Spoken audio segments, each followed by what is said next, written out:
Assalamualaikum warahmatullahi wabarakatuh.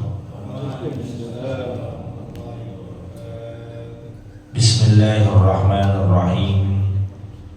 Alhamdulillahi rabbil alamin.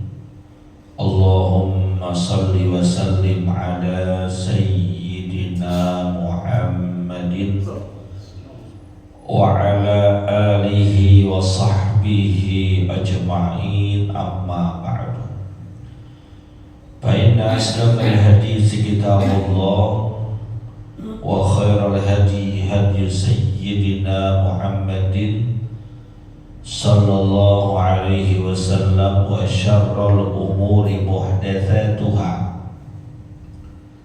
wa kullu muhdatsatin bid'ah wa kullu bid'atin dhalalah wa kullu dhalalatin finnar.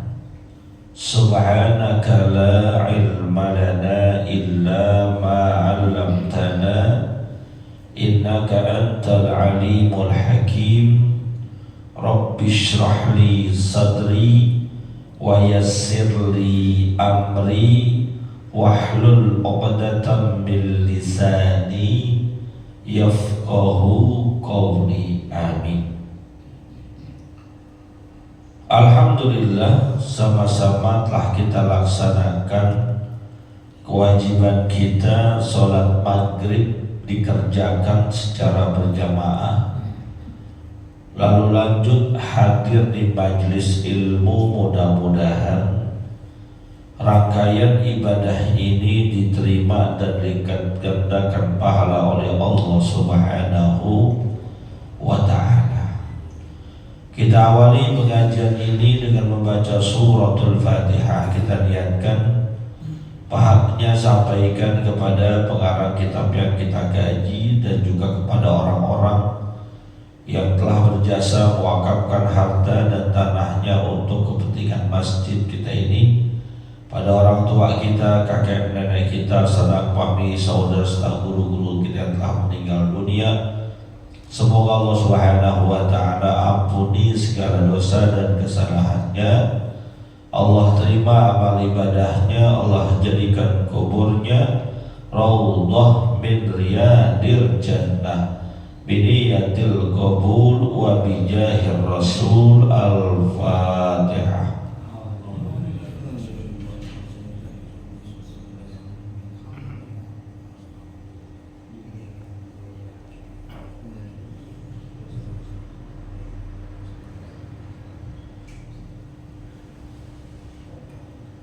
Hadirin yang dimuliakan oleh Allah, sebelum kita melanjutkan bacaan kitab kita, saya cuma ingin mengingatkan bahwa beberapa waktu yang lalu sudah pernah saya share, saya bagikan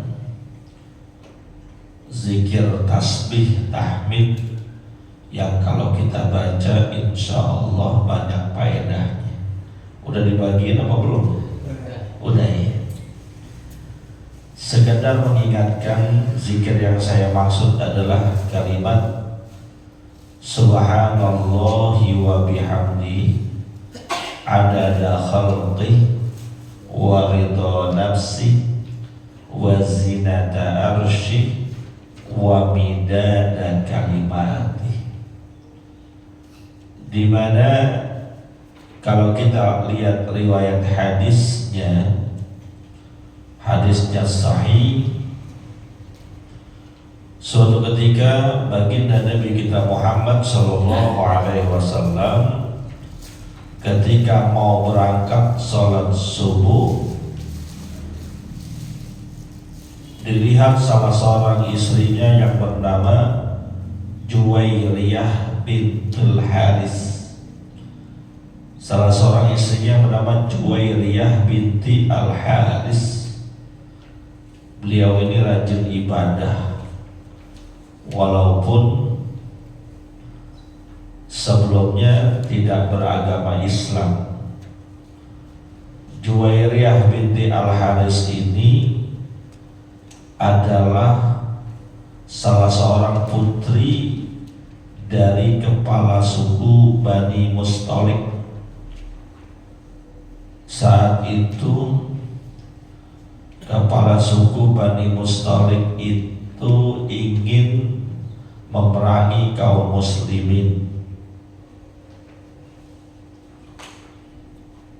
Akhirnya terjadilah peperangan di sebuah tempat yang dimenangkan oleh kaum muslimin.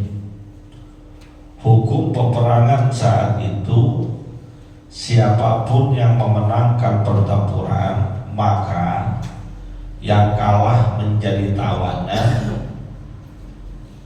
Barang-barang peninggalannya menjadi ghanimah, harta rampasan perang yang bisa dikuasai dan dibagikan kepada kaum muslimin.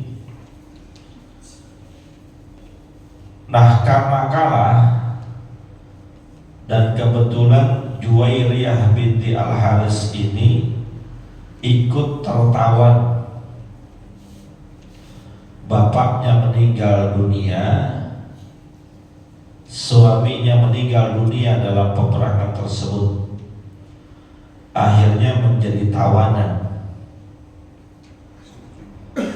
Nah, saat menjadi tawanan itu, beliau menawarkan diri kepada Rasulullah untuk dibebaskan.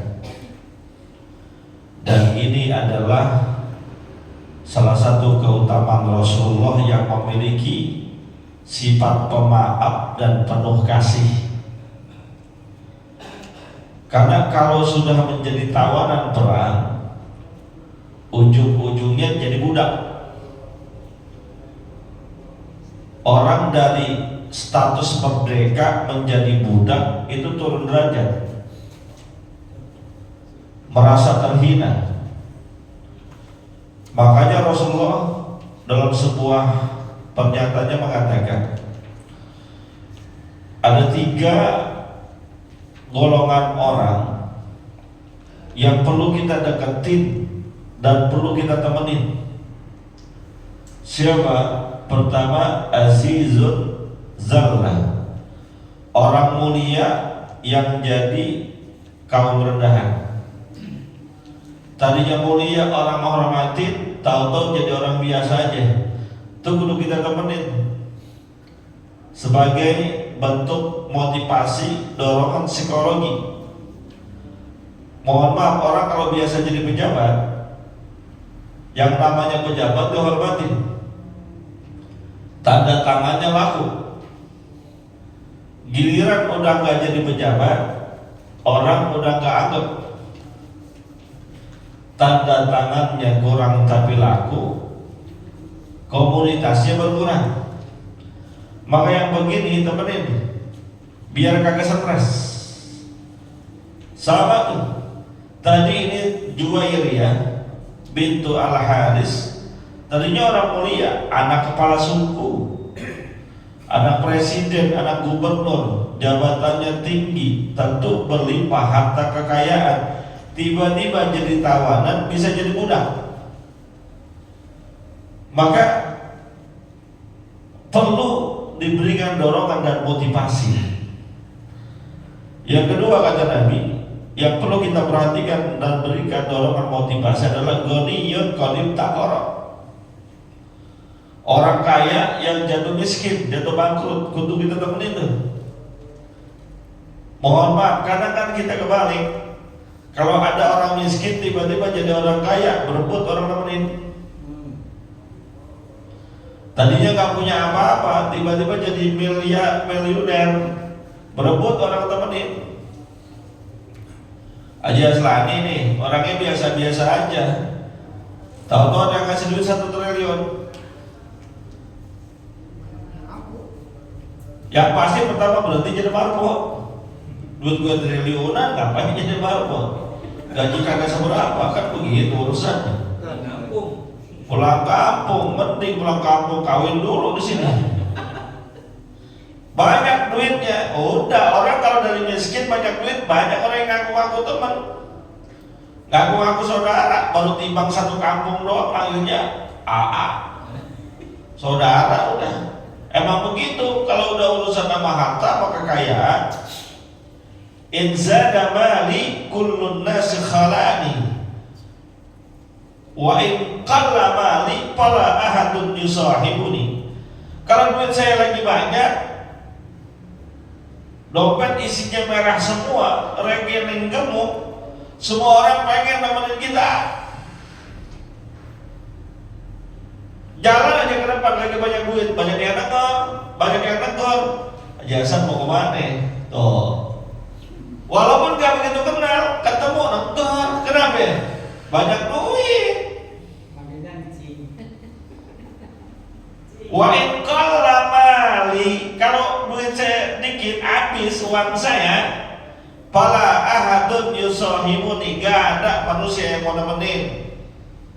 Kalau bahasa KZN MZ, jangankan orang laler aja udah nemplok sama orang miskin. Maka orang-orang kaya yang jatuh miskin dan bangkrut kudu ditemenin. Takut mentalnya jatuh, frustasi, putus asa, dia bunuh diri. Temenin. Yang ketiga yang kudu kita temenin, dampingin adalah wal alimu yal'abu bihil juhal. Orang yang memiliki ilmu tapi dibuat main-main sama orang goblok. Yang goblok punya duit banyak, yang punya ilmu gak punya duit, udah dibeli tuh keilmuannya dengan duitnya. Akhirnya berfatwa sesuai dengan pesanan orang yang gak berilmu. Kudu kita dampingin supaya gak tersesat. Kembali kepada status Juwairiyah bintu Al-Haris, ketika dia menjadi tawanan, menawarkan diri karena tahu kalau jadi budak derajatnya hina, menawarkan diri untuk dimerdekakan oleh Rasulullah, akhirnya dikabulkan bahkan oleh Rasulullah. Bukan saja dimerdekakan, tapi diangkat derajatnya, dinikahi oleh Rasulullah. Jadi Rasulullah menikahi seseorang itu ada motif, tujuannya diantaranya mengangkat derajat seseorang. Kalau tetap jadi tawanan perang, dia jadi budak, rendah derajatnya. Ini diangkat oleh Rasulullah karena dia orang mulia, anak pemimpin negara. Masa ia jadi budak? Rasulullah bebaskan lalu dinikahkan oleh Rasulullah. Berapa usianya saat dinikahi oleh Rasulullah? 20 tahun. Masih muda apa udah tua? 20 tahun. Bapaknya meninggal, lakinya meninggal. Kan janda tuh ya. Kira-kira 20 tahun di sini ada janda, orang berebut bukan ya? Anak presiden kadang jelek, cakep semua. Tapi bukan karena cakepnya Rasulullah nikahi beliau, bukan karena mudanya Rasulullah nikahi beliau, tapi karena ingin mengangkat derajatnya. Maka Juwairiyah ini setelah dinikahi oleh Rasulullah menjadi orang yang sangat taat ibadahnya. Saking taatnya ibadah, pernah suatu ketika Rasulullah datang ke rumahnya pas hari Jumat. Juwairiyah bintu Al-Haris ini lagi puasa. Kata Rasulullah, kamu puasa? Iya, ini hari Jumat. Iya ya Rasul. Kemis kemarin puasa gak? Enggak ya Rasul. Kalau gitu besok Sabtunya niat puasa gak? Enggak ya Rasul. Maka kata Rasulullah, batalin puasanya. Nah, berdasarkan hadis itu, sebagian besar ulama berpendapat makruh hukumnya puasa sengaja ngajak di hari Jumat yang gak ada teman pendampingnya atau bukan karena puasa Daud. Ya kalau puasa Daud ketemu Jumat puasa kan satu kagak, Kamis kagak, satu kagak. Tapi kalau dia puasa Daud silahkan, atau Kamisnya puasa, Jumatnya puasa silahkan. Jumat puasa, Sabtu pengen puasa, nggak apa-apa. Kalau semata-mata Jumat dia puasa, makruh, nggak boleh. Karena Jumat itu dianggap sebagai hari raya kita. Walaupun bukan Id. Kalau Id memang mutlak haram puasa. Baik Pak. Tapi kalau puasa pas kelahirannya anak atau saya gimana hukumnya itu? Boleh? Anak lahirnya Jumat. Ya lahirnya Jumat. Terus saya pengen puasa. Puasanya supaya gimana itu? Ya supaya anaknya jadi anak yang soleh dah. Maka silahkan puasa Jumat, kalau bisa temenin, jangan sendirian. Jumat dengan Sabtu, Kamis dengan Jumat, jangan sendiri hari Jumat. Oh iya. Gitu. Karena kalau sendirian hari Jumat makruh hukumnya. Bahkan ada ulama yang mengharamkan. Tapi saya lebih condong kepada pendapat yang mengatakan makruh saja. Gitu. Saking doyannya ibadah, maka diceritakan saking doyannya ibadah, Zainab bintu Al-Haris ketika Rasulullah berangkat sholat subuh, dia lagi di tempat sholatnya. Pulang Rasulullah, pulangnya bukan setelah sholat subuh, setelah melaksanakan sholat duha. Anggap Rasulullah sholat duhanya awal waktu. Kalau sekarang subuh 4:45, maka Rasulullah kembalinya itu jam 6.45, karena hitungan gampangnya sholat duha itu 2 jam setelah sholat subuh. Anggap Rasulullah pulang jam 7. Nyampe rumahnya, Juwairiyah bintu Al-Haris masih di situ juga, di tempat sholatnya. Rasulullah nanya, wahai istriku, sejak tadi saya pergi sampai pulang, kamu nggak pindah-pindah tempat? Iya ya Rasul, saya di sini aja. Zikir, wirid, kan lama tuh 2 jam sholatnya, zikirnya, wiridnya. Apa kata Rasulullah? Mau nggak engkau aku kasih tahu suatu bacaan, satu zikiran yang apabila engkau baca 3 kali melebihi nilainya dari apa yang kamu baca sejak tadi subuh sampai sekarang. Bacanya cuma 3 kali, tapi fadilahnya melebihi yang dibaca sepanjang 2 jam tadi. Apa kata Rasulullah? Baca 3 kali subhanallahi wa bihamdi adada khalqi wa ridha nafsi wa zinata arsy wa midada kalimati. Apalin. Kalau udah hafal, amalin. Kan begitu ngaji. Subhanallah wa bihamdi, maha suci Allah, maha terpuji Allah. Pujian kita subhanallah wa bihamdi, pujian kita ucapkan kepada Allah adada khalqi, sejumlah makhluk Allah yang ada. Masya Allah. Bertasbihnya, bertahmidnya sejumlah makhluk Allah yang ada. Berapa banyak makhluk Allah? Nggak kehitung. Warida nafsih, seluas keriduan Allah kepada hambanya. Masya Allah. Allah maha redha, maha rela sama hamba-hambanya, nggak bisa kebayang. Wazinata arsyih,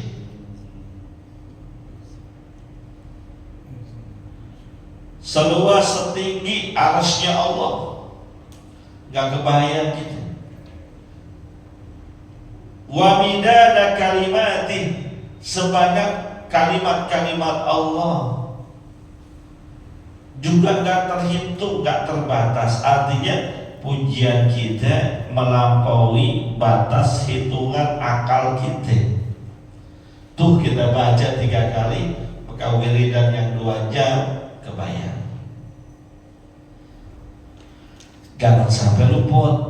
Makanya saya sering katakan, kita kalau yang orang kerja, manfaatkan waktu kerja dengan baik, tapi isi dengan zikiran-zikiran yang nilainya penuh walaupun bacaannya dikit. Di antaranya tuh Selain yang tadi ada bacaan sholawat, silahkan kalau ada yang mau mengamalkan.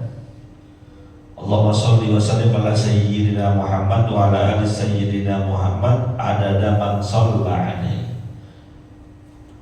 Berselawat kepada Nabi Muhammad dan keluarga Nabi Muhammad sejumlah orang yang berselawat kepada beliau baginda Rasul. Allahumma sholli wa sallim ala sayyidina Muhammad wa ala ali sayyidina Muhammad adada man lam yusalli alaihi. Aku berselawat kepada baginda Nabi Muhammad beserta keluarganya sejumlah orang-orang yang enggak berselawat kepadanya. Yang pertama, orang yang berselawat kepada Nabi banyak enggak? Banyak banget. Yang kedua, sejumlah orang yang enggak berselawat, kepada Nabi banyak enggak? Banyak banget. Yang terakhir, Allahumma sholli wa sallim ala sayyidina Muhammad wa ala sayyidina Muhammad adada ma fi ilmillahi sholatan. Seluas ilmunya Allah kita berselawat. Masya Allah, 3 itu kita baca, maka nilainya juga luar biasa. Silahkan kalau yang mau ngamalin. Itu yang saya maksud. Orang Islam kudu cerdas, kudu pintar. Kita lanjutkan bacaan kitab Manahijul Imdad, sarah dari Irsyadul Ibad ila Sabilir Rasyad wa Ahmad wa Abu Dawud.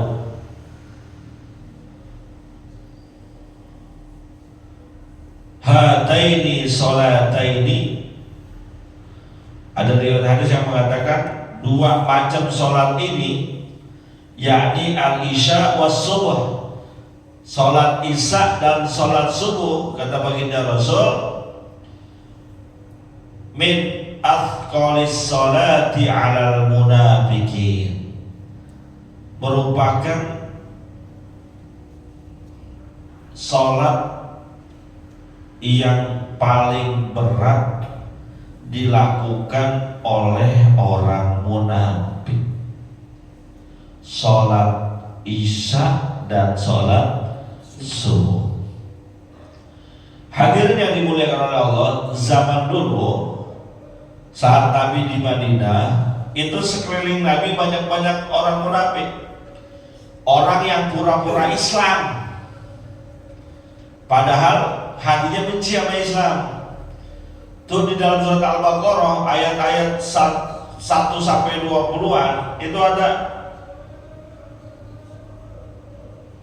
cerita atau ciri dari orang munafik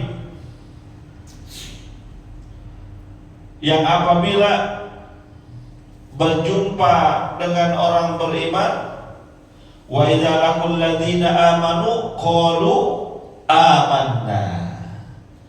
Lagi bareng-bareng sama orang beriman, ngomongnya kami beriman kepada Allah, sama mente beriman kepada Nabi Muhammad. Tapi wa idza khalau ila syayatinihim, apabila dia kembali kepada pemimpin-pemimpin mereka, kumpul lagi bareng dengan geng-geng mereka, kelompok-kelompok mereka, qalu inna ma'akum, gak usah khawatir, hakikatnya kami ini sama sama kalian, bareng-bareng kalian. Innama nahnu mustahzi'un, sesungguhnya kami pura-pura beriman di hadapan mereka, cuma ingin main-main doang, memperolok-olok doang, nyaru. Tuh orang-orang munafik ngaku beriman karena di antara sebabnya supaya menghindari pajak. Secara hukum perundang-undangan saat itu, apabila ada orang yang belum Islam tinggal di bumi Islam, wajib bayar yang namanya jizyah, pajak, upeti. Untuk menghindari dia pura-pura beriman. Ada motif dagang dan motif ekonomi, karena kuatnya persaudaraan umat Islam saat itu, mereka berusaha kalau beli dagangan ke orang Islam aja, bisnis ke orang Islam aja. Nah ini orang-orang munafik ngeri, kalau begini caranya ketahuan saya gak beriman kepada Allah dan Muhammad, maka nanti dagangan saya kagak laku, bisnis saya gak jalan. Maka mereka pura-pura beriman. Caranya kalau datang waktu sholat, pura-pura sholat. Zuhur, masuk waktu sholat dia pura-pura. Kenapa? Zuhur kelihatan orang. Begitu pula waktu asar, pura-pura sholat. Kenapa? Waktu asar masih banyak orang. Maghrib begitu juga, maghrib masih ada sekeliling Nabi, sahabat-sahabat Nabi, maka mereka pura-pura sholat. Tapi giliran waktu Isya udah malam, apalagi subuh, mereka kagak ada yang datang. Kenapa gak ada yang datang? Karena memang imannya pura-pura, sholatnya pura-pura, dan berat bagi mereka ngerjain sholat Isya dan sholat subuh. Maka mohon maaf, sesibuk-sibuknya kita dengan pekerjaan bisnis ataupun lainnya, di antara dua sholat ini jangan ada yang luput berjemaah. Isya gak bisa kejar subuh, subuh berat kejar Isya. Mohon maaf nih, yang 3 waktu saja mereka datang ke masjid, 2 waktu nggak datang, Nabi bisa mencirikan mereka adalah orang munafik. Bagaimana kalau ada orang ngaku Islam 5 waktu kagak pernah ke masjid? Subuh kagak nongol, zuhur kagak kelihatan, asar ngumpet, maghrib kagak nongol, Isya apalagi. Ada nggak orang Islam yang begitu? Subuh sampai Isya kagak pernah kelanggar, kagak pernah ke masjid, kagak pernah ke musola. Ada nggak orang Islam yang kayak gitu? Ya.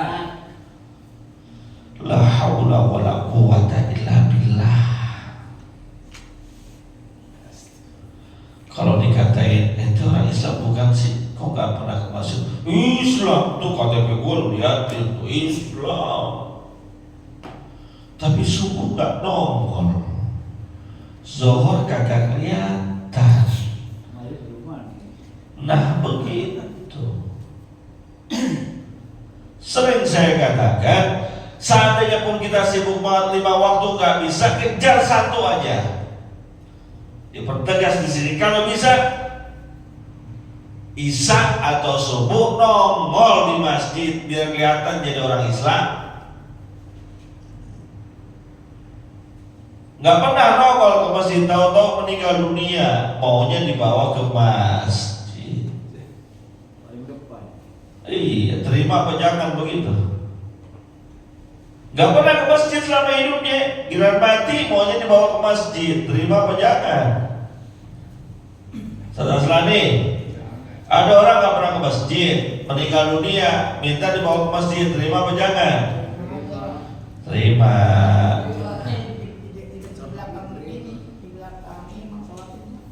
Terima aja gak apa-apa, apalagi kalau amplopnya gede. Terima aja gak apa-apa. Pak Ustadz tapi dia gak pernah ke masjid. Islam bukan. Islam sih KTP-nya, selama KTP-nya Islam, terima di masjid, sholatin, begitu. Urusan nanti dia di akhiratnya bagaimana ya urusan dia, kita mah yang hidup terima aja. Ayo nih, kita yang orang sering ngaji, sering dengar majelis taklim, sesibuk apapun minimal 1 kali kita hadir di masjid. Kalau bisa antara Isya dan subuh, nggak bisa juga ya waktu lain. Sibuk bosan saya security, masuk jam 6, pulang jam 6, nggak ketemu waktunya. Lah emang security shiftnya cuma sekali doang. Emang yang malam-malam terus kan enggak. Minggu ini malam, minggu depan saya lagi masuk malam, emang kerja nungguin. Ya udah, siang bisa kan, zuhur bisa, asar bisa. Ya kan kalau siang saya tidur. Emang lu tidur dari jam 6 pagi sampai jam 6 maghrib? Setidur-tidurnya orang mah bangun waktu zuhur juga. Ada orang tidur dari jam 6 subuh sampai jam 6 maghrib. Ada. Lu bukan tidur, latihan mati. Ayo, sibuk Pak Ustaz, saya kerja siang dari pagi jam 6 sore. Dari pagi jam 6 sampai jam 6 sore. Nah berarti kan malam bisa tuh. Subuh kan bisa tuh. Usahain biar masjid ini jadi saksi kita. Pernah saya sampaikan dalam kitab Tanqihul Qaulil Hasis bi Syarhi Lubabil Hadis karya Asy-Syaikh An-Nawawi Al-Jawi Al-Badani. Di situ ada keterangan bahwa ada riwayat masjid yang ada di bumi ini itu nanti dia menjadi kendaraan kita yang di akhirat menuju surga. Ya gimana sih kalau bis tur RW 06, bisnya ada satu. Kira-kira ketika ada tulisannya bis pariwisata tur ke Anyer RW 06, yang di luar RW 06 boleh gak naik tuh? Boleh. Yang boleh naik kan yang ada daftarnya doang, yang udah dicatat sama Pak RW ya Pak RW. Nomor 1 Pak RW kan gitu. Nomor 2 istri Pak RW. Nomor 3 Anak Pak RW. istri Pak RW lagi. Nomor 4 anaknya Pak RW. Pokoknya kan yang udah ada list dan datanya. Kalau yang bukan di data, bukan orang RW 03, RW 06 nggak bisa naik, kan begitu. Udah naik nih kelompoknya, sama di masjid kita nih. Ntar ibarat bis yang bisa masuk naik ke dalam, yang memang biasa sholat di sini, terdata tuh. Haji Aslani, Haji Aslani lain lagi dia, karena ketua DKM-nya jadi sopir, marbotnya jadi kenek, jadi kudu akur antara kenek sama sopir. Kalau kenek sama sopir kagak akur, repot urusannya. Penumpangnya yang biasa berjamaah di sini, semuanya Pak Gupron masuk, datanya ada. Ustadz Yudi masuk, kalaupun kadang telat masuk. Yang telat juga masuk, yang penting pernah di sini. Yakin gak ada. Yakin ada juga dah, dia di pikiran gitu. Pokoknya selama pernah sholat di sini boleh masuk. Kan nanya dulu sama ketua DKM-nya, ini bocah nih orang sini bukan? Kata Pak Haji, bukan emang orang mana-mana, nggak boleh masuk. Oh ya dia ini masuk. Begitu. Ada tiketnya, ada tanda pengenalnya, dan itu yang akan mengantarkan kita ke surga. Kalau ke Masjid Nurul Iman gak pernah, Nurul Hilal gak pernah, Nurul Huda gak pernah, mau naik dari mana? Gak punya tiketnya, ngomong doang mau pulang kampung, tiket gak punya.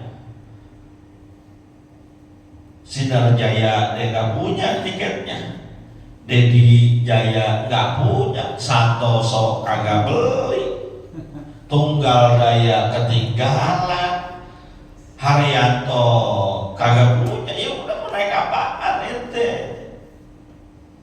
Ayo, ini kendaraan kita nih. Hal apa sih yang membuat kita ogah banget ke masjid? Hal apa?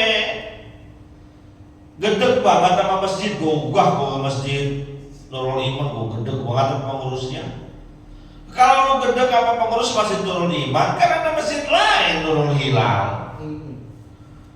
Gedeg sama masjid Nurul Iman, kan Nurul Hilal kagak kelihatan, Nurul Huda gak nongol.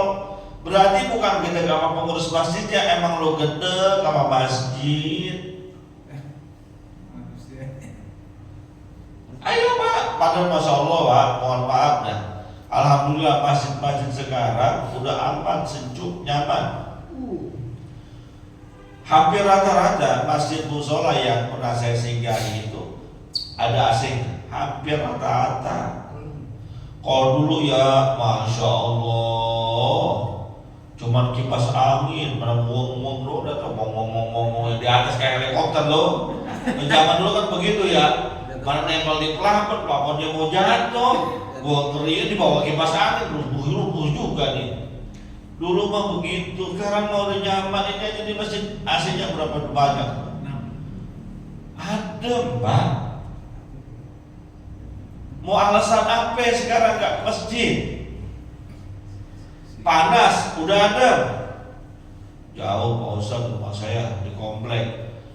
Masjid ame rumah jaraknya berapa meter? Paling 200 meter. Ke masjid kagak nyampe, Car Free Day nyampe. Car Free Day adanya di mana? Oh, Sudirman, dari sini kan ada sekilo. Itu nyampe, apa jungkir kelilingan bolak-balik. Monas nyampe. Jauhan mana masih sama Car Free Day? Ayo dah.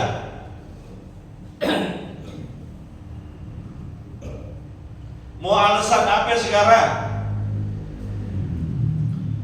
Karpetnya Ustaz, saya kalau sujud suka nyium debu. Saya orangnya alergi debu. Ya, ini karpet baru nih, gue kasih tau karpet baru nih. Baru kan? Baru kan? Ada gak kira-kira debunya? Ya ada dikit, tapi kan disedot terus disedot kan?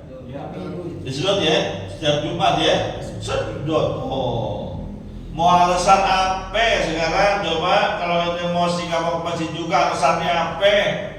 Malas saya. Tuh, malas. Padahal kan pahalanya gede ya. Ngelangkah ke masjid, Allah angkat derajatnya, Allah catat sebagai sebuah kebaikan satu langkah. Turun langkah, Allah hapuskan dosanya. Pahalanya gede. Cuman orang sekarang nggak dilihat pahalanya, alasannya pahala nggak kelihatan. Coba jajal aja bagi, saya coba usulin doang, jajal. Besok subuh, setiap yang sholat subuh dikasih duit 50.000. Cocok aja. Ini kita mau ngetes doang. Kira-kira tuh orang pengennya pahala apa duit? Duit 50.000 apa pahala dari Allah yang luar biasa tadi banyakan mana? Dua-duanya nilainya dari Allah. Nilainya duit 50.000, pahala dari Allah setiap satu langkah satu kebaikan. Kalau rumah kita 100 meter anggap 100 langkah, 100 kebaikan, 100 pengguguran dosa, 100 derajat diangkat oleh Allah. Banyakan mana? 50.000 yang tadi itu saya bilang. Banyakan dari Allah ya. Sekarang kalau besok nih kata Haji Azan, yang sholat subuh gue bagi 50.000 besok.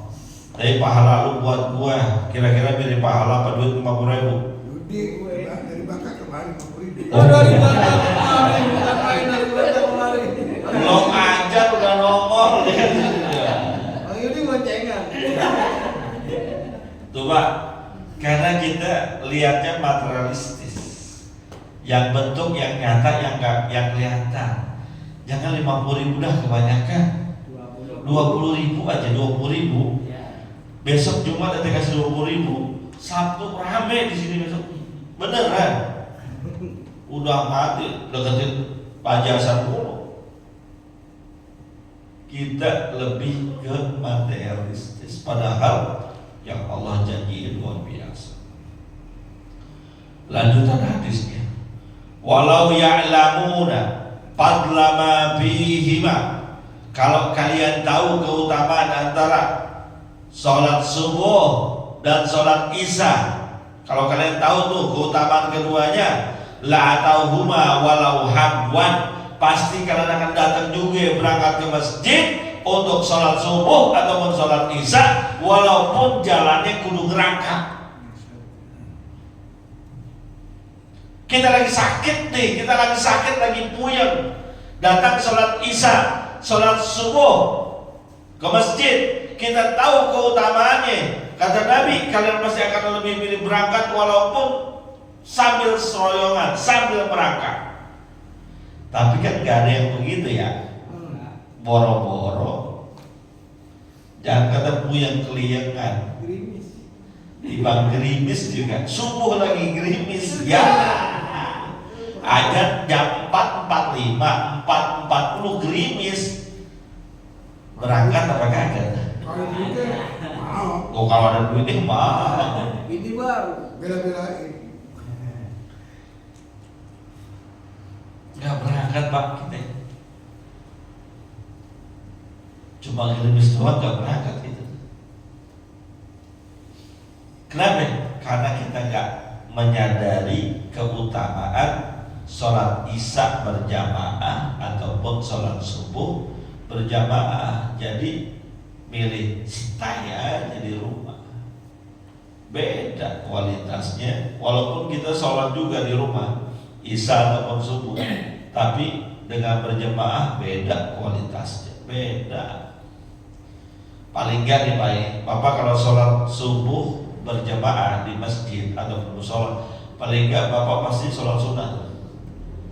Setelah azan sholat sunnah dulu biasanya. Tapi kalau di rumah belum tentu. Kita mah kalau di rumah tokcer langsung, wajibnya subuh kita sholat. Qobliyahnya belum tentu. Betul ya? Betul. Iya emang begitu, rata-rata kita begitu. Gue juga kadang-kadang begitu. Ya saya ngaku aja Pak. Ya kadang kan manusia kan suka kesiangan, bangun udah azan, kita ke kamar mandi 10 menit udah lewat, atau udah komat. Ya di rumah dah, wudhu di rumah, mandi di rumah, sholat subuh langsung tokcer, nggak pakai qobliyah, betul ya? Tapi kalau di masjid ataupun musola, azan kita datang ke sini, masih ada jeda komat berapa menit? 5 sampai 10 menit. Kita sholat sunnah dulu, ketahuan sholat sunnah qobliyah subuh kalau kita kerjakan khairun minad dunya wa ma fiha, nilainya lebih bagus daripada dunia beserta isinya. Itu timbang sholat sunnahnya doang, bagaimana sholat subuhnya? Tapi kenapa manusia jarang yang datang? Karena belum sadar dengan keutamaan dan fadilahnya. Apalagi yang habis begadang, ya tidur baru jam 2, jam 4 bangun, kira-kira tarik selimut lagi atau kamar mandi? Ini BCA. BCA apa tuh? Dicampur awal, ini lanjutin. Bukan Pak. Lanjut. Mendingan lanjut tidur Pak, biasanya begitu. Kan sering saya katakan aneh bin ajaib, ada orang nungguin nonton bola dari isya nggak tidur, bola main jam 2, jam 4 selesai rapi, bola kan nungguin setengah jam lagi sholat subuh, mau tidur dia kan sholat subuh dulu, ngantuk banget. Tadi dari isya sampai jam 2 nonton bola kan gak ada ngantuk ya. Pas rapi nonton bola ngantuk banget, ya tidur ya.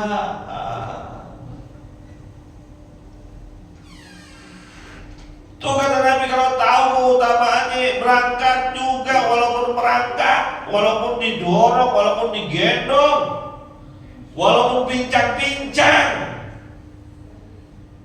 walaupun hujan-hujanan. Ya mohon maaf ini masjid kita penduduk jauh. Ini kalau hujan aja subuh, yang sholat aja asli doang saya rasa sih. Bener nggak?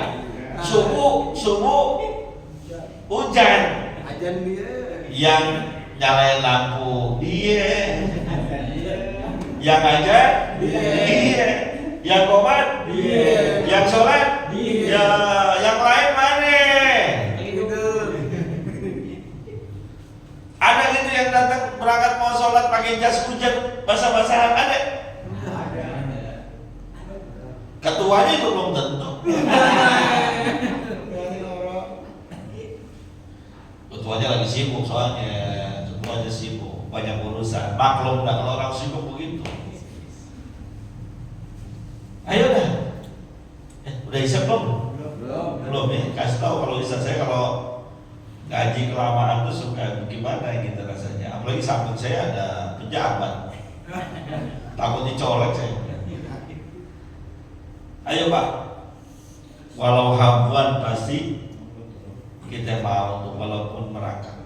Alaikum bisabbil awwal. Nah nih, kalau kita datang sholat berjamaah, usahakan kita di baris pertama. Wajibkan diri kalian, paksakan diri kalian untuk sholatnya di barisan pertama. Kenapa? Fa'innahu mislu sabbil malaika. Karena barisan pertama ini mirip-mirip, hampir sama, semisal dengan barisan para malaikat. Di sini kalau sholat rebutannya sop pertama apa sop kedua? Ya sop pertama, orang aslinya dari sini. Hadem. Masjid saya AC-nya standing. Depan ada, belakang ada, yang penuh belakang. Gua nggak mau kemana-mana, masjid gua tuh tanya tuh Rosin.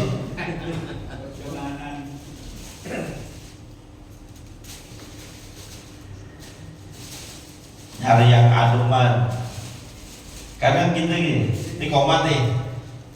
Allahu Akbar, Allahu Akbar, asyhadu an la ilaha illallah, asyhadu anna Muhammadar Rasulullah, hayya 'alas shalah, hayya 'alal falah, qad qamatis salatu, qad qamatis salah. Allahu Akbar, Allahu Akbar, la ilaha illallah. Imam kan maju. Sebelum maju kata imam, istawu wa'tadilu sawu sufufakum fa inna taswiyata sabbi min tamamis shalah.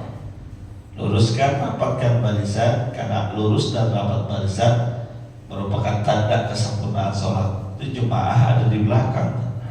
Ya, paling kira-kira pada berebut, silakan. Bagaimana kira-kira? Rebutan apa silakan?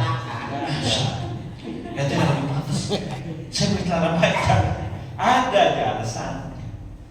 Pada anjurannya alaikum bisabbil awwal.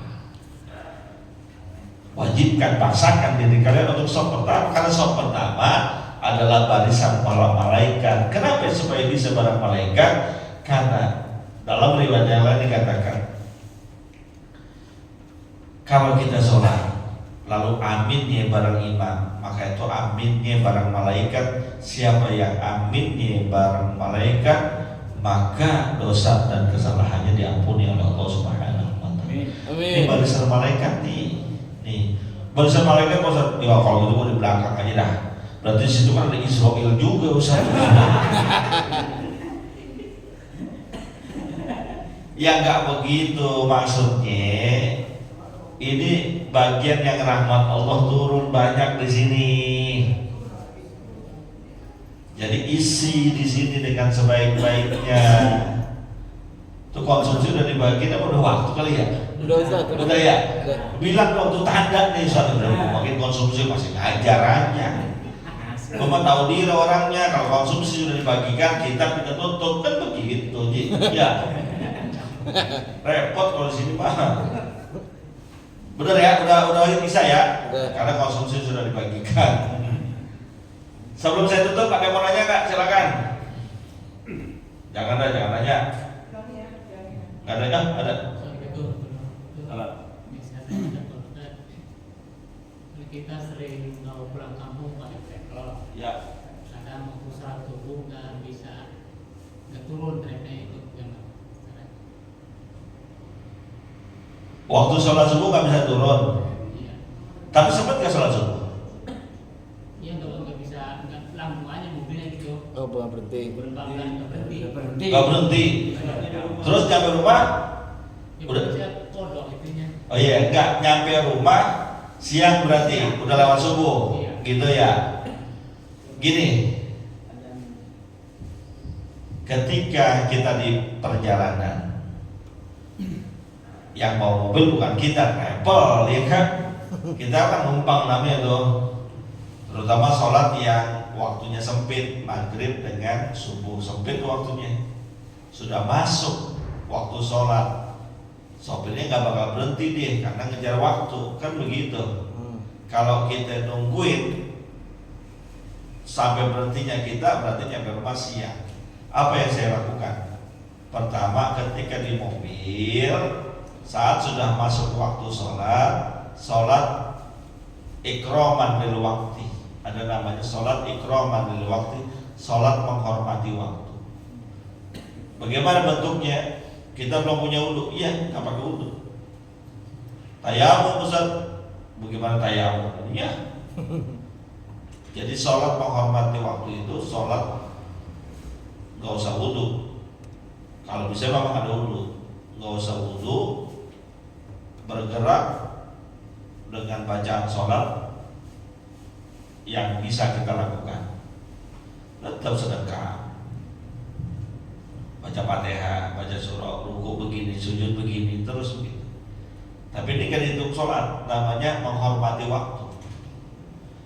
Ketika sampai di rumah kita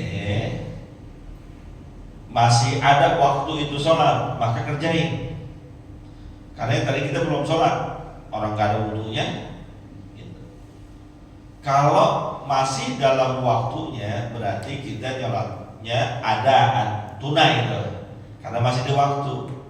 Bagaimana bisa tunda, Ustaz? Nyampe rumah saya jam 8. Ya udah sholat, niatnya qadha. Paling istri kita komentar, abang rajin banget dah, baru nyampe udah sholat duha. Kan. Baru gitu ya, rajin banget abang baru nyampe langsung sholat duha. Dia kagak tahu gue lagi sholat subuh qadha. Gitu. Jadi kenapa fungsinya ikraman lil waktu? Mohon maaf, seandainya kendaraan yang kita tumpangi mengalami kecelakaan, meninggal dunia kita di situ, maka kita tidak dihitung punya utang sholat karena sudah ikraman lil waktu, udah gugur tuh. Tapi kalau masih ada waktu, nyampe di rumah selamat, kerjain sholat yang tadi gak sempat. Niatnya qadha. Kenapa qadha? Karena kita sholat di luar waktu yang sudah ditentukan. Gitu ya. Termasuk maghrib, termasuk ya sholat-sholat lain sama seperti itu. Gitu. Memang kalau di kendaraan travel beda dengan kendaraan bis ya. Kalau bis itu biasanya berhentinya waktu-waktu sholat. Gitu. Apalagi bis yang ada toiletnya enak tuh. Kalau yang ada toiletnya wudhu situ. Wah, apalagi yang sleeper bukan lain. Enak lagi satu dia. Enak kalau sleeper ya. Enak. Gitu. Kalau travel memang agak kena. Tapi kalau bis-bis gede sih, insya Allah waktu-waktu sholat sih mereka berhenti. Gitu. Ustaz, saya mau tayamum aja. Tayamum itu ada syaratnya. Syaratnya adalah jika tidak ada air. Orang ada air aqua, tayamum. Bagaimana? Gak bisa. Kalau ada air mineral pakai wudu, pakai air mineral di travel, digamparin orang gitu. Banjir. Gitu. Jadi bisa sebetulnya sih kalau kita mau usahain wudu dengan air ini. Saya bisa wudu dengan kurang dari segini. Makanya saya sampaikan kita wudu pakai keran itu kadang-kadang boros. Saya pernah dikasih pelatihan wudu airnya kurang dari segini. Bisa. Ya pastinya usapnya cuma sekali-sekali gitu. Tapi bisa. Nanti kapan-kapan kita praktekin. Tapi di luar ya, di sini. Terlepek di sini. Ganti lagi. Ganti lagi yang baru. Oke, cukup ya. Oke, mudah-mudahan ada manfaatnya. Al-Fatihah. Oh.